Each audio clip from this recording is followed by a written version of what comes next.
Okay. So another law naman for the Lawson exponent is we have the power of the product law. The power of the product law simply means yung kanyang exponent ay i-multiply mo, right? So kabaliktaran siya sa product law natin kanina. So ito power of a product law. Yung kanina, that is your product law. That is the inverse of addition. Ito naman, as is, para ka lang nag-multiply, no? So, wag malito ha. So, n raised to 3 times 4. Okay, so, ang gagawin mo, n simply means 3 times 4. So, that is n raised to positive 12.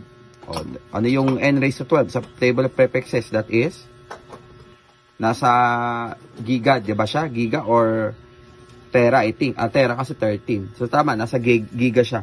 So, giga n, no?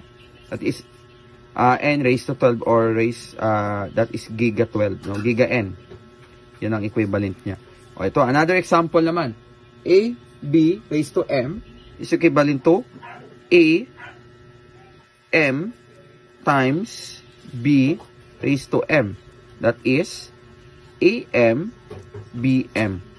O, that is the rules. That is the calculation for the power of a product law. Okay, another example natin. So, negative 5. Kung gagawin mo naman dyan, ganun din.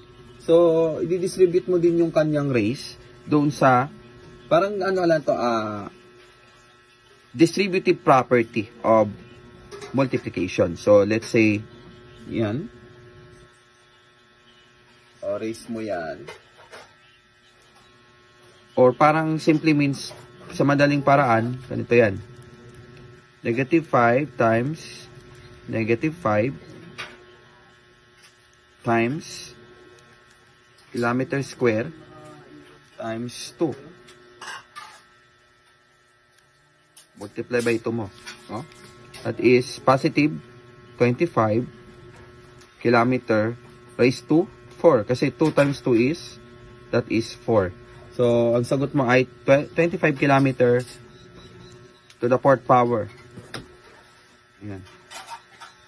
That is your correct answer for that. So, simply means power product law, it pertains to the multiplication property. No?